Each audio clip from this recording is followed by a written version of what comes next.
সময় আসবে বটে, কিন্তু সেদিনকার সময় কোনো কাজে আসবে না। অথচ আজকের প্রত্যেকটা সময়ের কত দাম ছিল, প্রতিটা মুহূর্তের কত দাম ছিল। একদিন মন চাইবে জোরে জোরে চিৎকার করে ডাকতে আল্লাহ বলে, কিন্তু সেদিন জবাব আসবে না। অথচ আজকে ডাকতে দেরি, আল্লাহ তাআলা আসমান আর জমিন ফাটায়া জবাব দিতে দেরি করেন না। কারণ কিতাব সাক্ষী, এক ব্যক্তি প্রায় 250 বৎসর নাফরমানি করতেছিল, 250 বৎসর মূর্তিকে সামনে নিয়ে সালাম সালাম করতেছিল। তো ভুলে একবার জবান থেকে আসছে সমাদ, তো সমাদ বের হইতে দেরি, আল্লাহ সুবহানাহু ওয়া তাআলা আসমান আর জমিন ফাটায়া জবাব দিতে দেরি করেন নাই, লাব্বাইক ইয়া আব্দি। তো ফেরেশতা সহ সমস্ত মাখলুক অভিযোগের আঙ্গুল তুলছে, সে 250 বৎসর নাফরমানি করছে, এখনো মূর্তিকে সামনে নিয়ে দাঁড়ায় আছে, সে ভুলে সমাদ বলছে, তো এত জোরে জবাব। তো আল্লাহ সুবহানাহু ওয়া তাআলা বলছেন, শোনো, 250 বৎসর সে সালাম সালাম করছে, সালাম জবাব দেয় নাই। যদি সমাদ জবাব না দিতাম, তো সালাম আর সমাদের মধ্যে পার্থক্য কি থাকে? আরো আশ্চর্য জবাব দিছে যে আমি তো 250 বৎসর তার ঠোঁটের দিকে তাকায়া ছিলাম, সে ভুলে হলেও একবার বলো সমাদ বলে ডাকো। মেরে ভাই, ওই সময়টা যাইতেছে। আজকের প্রত্যেকটা মুহূর্ত কত দামি ছিল। আজকে একবার সুবহানাল্লাহ বলতে দেরি, আল্লাহ সুবহানাহু ওয়া তাআলা উপর থেকে জবাবের পরওয়ানা জারি করতে দেরি করেন না।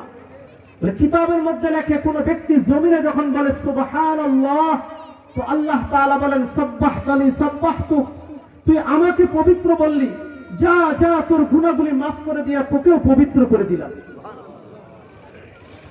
এজন্য তো কিতাবের মধ্যে আছে যে হযরত ইউসুফ আলাইহিস সালামের সামনে এক ব্যক্তি আসলো, যখন ইউসুফ আলাইহিস সালামের ওই কঠিন সময়টা কাটতেছিল।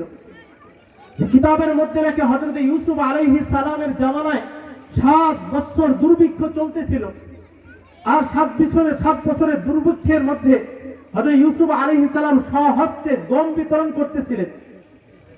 প্রত্যেক ব্যক্তিকে 1 দেবন করে গম দেওয়া হচ্ছিল।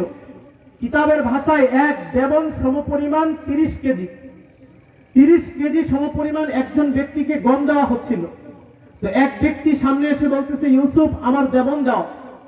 ইউসুফ আলাইহিস সালাম দেবন দিলেন।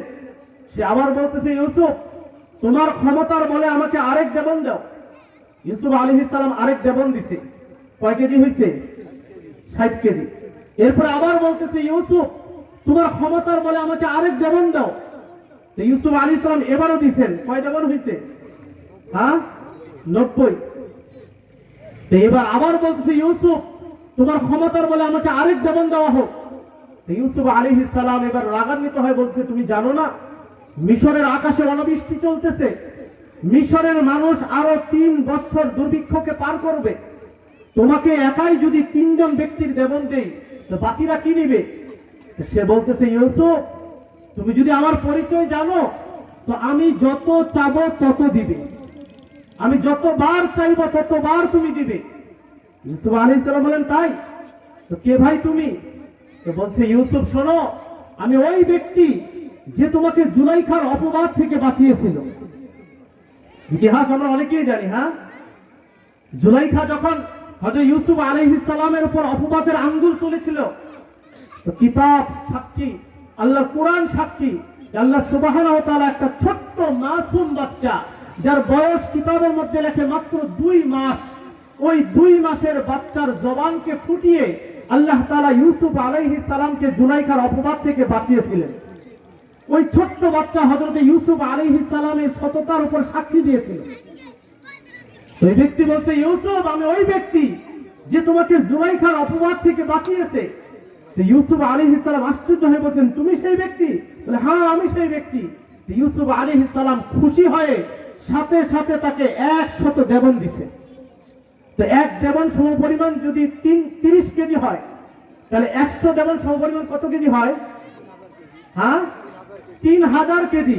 তো আল্লাহ সুবহানাহু ওয়া তাআলা কিতাবের মধ্যে লেখে সাথে সাথে জিবরাইলকে পাঠিয়ে দিয়েছেন, যাও আমার দোস্তকে জিজ্ঞাসা করো যে নাকি তার একবার পবিত্রতা বর্ণনা করার কারণে তাকে 100 দেবন 3000 কেজি দেয়। তো যেই বান্দা আমাকে না দেখা সারা দিন আমার পবিত্রতা বর্ণনা করে, ওই বান্দাকে আমি কত দিব। এজন্য মুফাসসিরে কেরাম বলেন, যে ব্যক্তি যাই না শুই না একবার আল্লাহকে সুবহানাল্লাহ বলে, আল্লাহর পবিত্রতা বর্ণনা করে, আল্লাহ সুবহানাহু ওয়া তাআলা ইউসুফ আলাইহিস সালামের স্বহস্তের 100 দেওয়ান সমপরিমাণ নেকি দান করে। মেরে ভাই, সময় তো একদিন আসবে, লম্বা সময় প্রত্যেকের হাতে আসবে, কিন্তু সেদিনকার সময় কোনো কাজে আসবে না। অথচ আজকের প্রত্যেকটা সময়ের কত দাম ছিল। আজকে সেজদার জন্য ডাকা হয়, কিন্তু আমরা সেজদার জন্য আসি না। হ্যাঁ, আজকে মুয়াজ্জিন ডাকে বটে, কিন্তু কয়জন মানুষ আসে? পুরো মার্কেট ভর্তি মানুষ, কিন্তু মার্কেটের কোণের মধ্যে মসজিদ, বাজারের কোণের মধ্যে মসজিদ, কয়জন মানুষ মসজিদে ঢোকে? আজকে সেজদার জন্য ডাকা হয়, কিন্তু সেজদার জন্য আসি না। অথচ একদিন সেজদা করতে মন চাইবে, কিন্তু কোমর সাই দিবে না। সেদিন কোমর সাই দিবে না, কিন্তু কলিজা ফাটে যাবে একটা সেজদার জন্য।